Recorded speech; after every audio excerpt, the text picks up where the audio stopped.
And he mentioned, oh, he doesn't need like therapy or coaches, but he knows exactly what's wrong with him. So I was okay. What is wrong? What do you think is wrong with you? So he mentioned it. I was like, but you've been dealing with that for like the last 10 years. So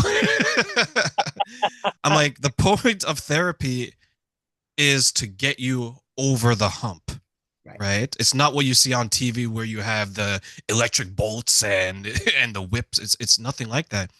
And I told him, I was like, your issue is escalating. He's like, what in what way? I was like, well, 10 years ago, it was you had slight anger management issues, right? Like if someone did something, you would explode. So it was more reactive, wasn't proactive. I'm like, but now it's proactive. And now you're Mm. saying that you don't like people. So it's escalating as you get older. And the longer you're in it, the more difficult it's going to be to fix it. I'm like, it's been 10 years.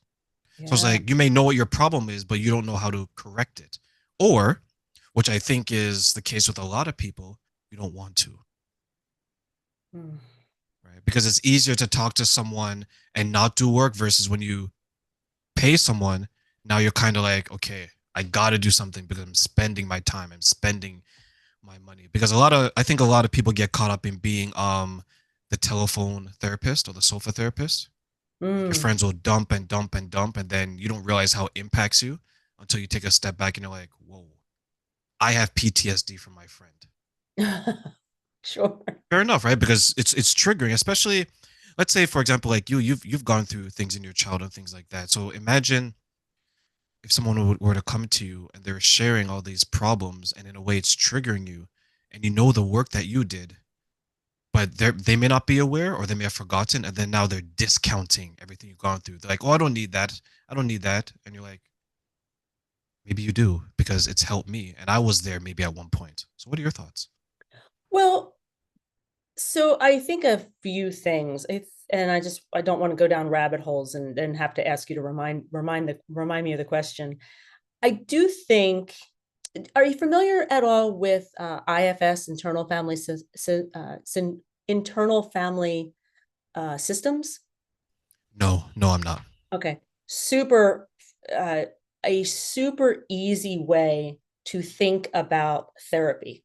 And don't get me wrong, I like internal family systems can be very complicated, but at a very fundamental level, at a very fundamental level. So the Dr. Schwartz fans don't come after me here. I'm doing like a 101 of IFS. The idea that when we go through trauma as children, our coping mechanisms in IFS language become protectors. So the same way that maybe you got angry as a child and you got some sort of safety response, it made you safe. Then as an adult, you might choose anger.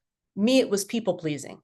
Uh, People pleasing and being codependent on my parents and really paying attention to where their emotions were and really not having the option of having my own emotions, but just trying to keep everything as calm as possible so I wouldn't get hit, so I wouldn't get thrown out, that kind of stuff. That people pleasing is a protector in internal family systems in their definition. So just think about a lot of your behaviors. If you label them as protectors, they're protecting you from something you saw in childhood that could be dangerous. So very often what I see when people are resistant to going towards the pain is there's a protector there, because the protector says, well, wait a minute, this is the strategy we've used our entire life to make sure we don't get hurt. What are you trying to do? Upload the Apple cart? Like, what do you think is going to happen if you get rid of me? And a lot of therapy is all about, and I'm just going to continue to use the IFS system, but people can use whatever system they want. It's just a really easy way to describe it. A lot of times, soothing that protector or being the parent that that protector needed back then, it's called like reparenting yourself. All of a sudden, that resistance kind of goes away. The challenge is that we have a bunch of protectors. We all grew up. We all had stuff happening to us. And so some protectors are super, super strong. Some protectors kind of wait in the background and they only show up occasionally. So whenever I see folks that are resistant to getting help, in my mind, it completely makes sense because there's a protector or several protectors that are saying, whoa, whoa, whoa, we've used these strategies and we've stayed safe.